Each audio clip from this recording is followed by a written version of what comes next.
এখন কার্তিক মাস, সিজনাল লাউ যারা চাষ করতে চান ছাদ বাগানে অথবা বিটি বাগানে, প্রিয় দর্শক, এইটাই মোক্ষম সময়।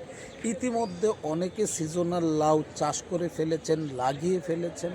তো যারা এখনও লাগাননি তারা এখনই এই সিজনাল লাউয়ের বীজ বপন করে দিন। তো প্রিয় দর্শক, এই সিজনাল লাউ আপনারা কিভাবে লাগাবেন এবং সিজনাল লাউয়ের যে চাষ পদ্ধতি, এই চাষ পদ্ধতি নিয়ে আমি কথা বলবো আজকের এই ভিডিওতে। তো প্রিয় দর্শক, আপনারা দেখতে পাচ্ছেন আমার পিছনে দুটো লাউ গাছ রয়েছে। তো প্রিয় দর্শক, কয়েকদিন আগে এই লাউ গাছটা আমি লাগিয়েছি, সেই ভিডিওটা কিন্তু আমার এই ইউটিউব চ্যানেলে রয়েছে। গাছটা কিন্তু নতুন, তো ইতিমধ্যে অনেক লাউ এসেছে এবং আরও আসবে। প্রথমে আপনাদেরকে আমার লাউ গাছটা একটু দেখাই, তারপরে কথা বলবো কিভাবে আপনারা এই লাউ গাছের পরিচর্যা করবেন। তো চলুন প্রিয় দর্শক, এই যে লাউ গাছটা দেখছেন, বীজ বপন থেকে শুরু করে আজকের দিন পর্যন্ত এই লাউ গাছটার বয়স হয়েছে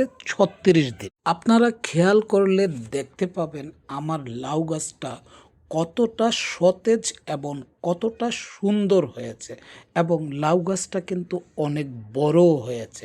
ইতিমধ্যে লাউ চলে এসেছে। প্রিয় দর্শক, সবজি বাগান বলেন আর ফল বাগান বলেন, এই উভয়ের চাষ পদ্ধতির ক্ষেত্রে 4টা মূল মন্ত্র রয়েছে। সেটা হচ্ছে সিজন নির্বাচন, বীজ নির্বাচন, সঠিক মাটি নির্বাচন এবং সঠিক পরিচর্যা। এই 4টা বিষয় যদি আপনার ঠিক হয় তাহলে আপনার বাগানে ভালো ফলন আসবে। প্রিয় দর্শক, হয়তো আপনি সিজন চিনলেন এবং সিজনাল বীজটা নিলেন। এইবার মাটি তৈরির পালা।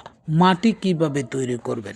লাউ গাছের জন্য দোআঁশ বা বেলে দোআঁশ মাটি সবচেয়ে উপযোগী। টবে বা বস্তায় চাষ করার জন্য 50% বাগানের মাটি, 20% বালি এবং 30% পচা গোবর বা কম্পোস্ট সার মিশিয়ে একটি সুষম মাটি তৈরি করতে হবে। জমিতে চাষের ক্ষেত্রে লাউ লাগানোর 15 দিন আগে সার মিশিয়ে মাটি প্রস্তুত করতে হবে এবং তাতে প্রয়োজনীয় রাসায়নিক সার ও জৈব সার ব্যবহার করতে হবে। প্রিয় দর্শক, লাউ গাছ তো লাগানো হয়ে গেল, এবার আসুন লাউ গাছের পরিচর্যা নিয়ে কথা বলা যাক। প্রিয় দর্শক, এই যে আমি বাতের মান নিলাম, এখানে আমি 2টা গাছের জন্য খাবার তৈরি করব।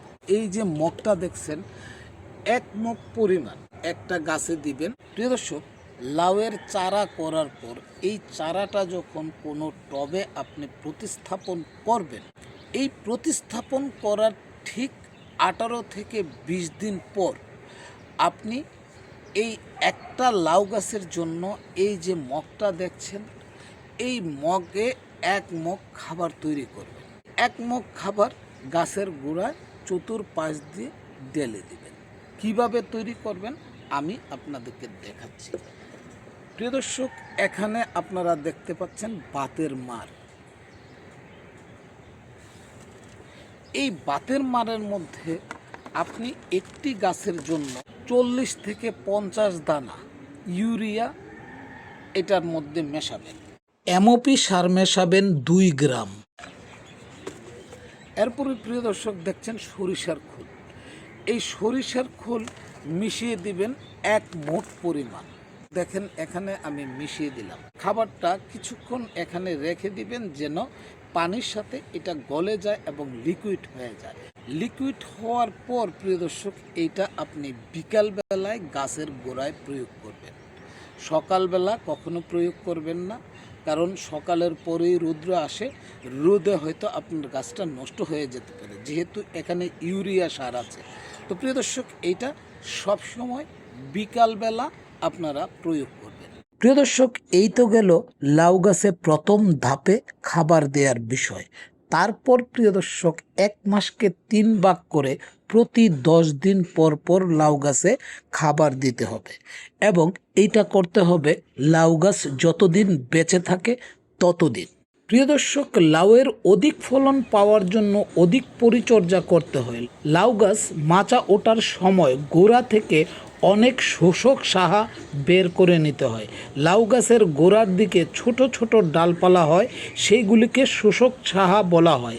এইগুলি গাছের ফলনে এবং যথাযথ শারীরিক বৃদ্ধিতে ব্যাঘাত ঘটায়, তাই এই ডালগুলিকে ব্লেড দিয়ে কেটে অপসারণ করতে হয়। প্রিয় দর্শক, ভিডিওতে আপনারা এই লাউ চাষ নিয়ে বিস্তারিত আলোচনা শুনলেন। তো প্রিয় দর্শক, আমি আশা করি আপনারা যদি এই নিয়মগুলি ফলো করেন তাহলে অবশ্যই আপনারা একটা ভালো ফলন আশা করতে পারবেন, এবং এটাও আশা করি যে আপনার কষ্টের লাউ গাছটা খুব সুন্দর হবে এবং এই লাউ গাছ থেকে আপনি আপনার আশাতীত রেজাল্ট নিতে পারবেন।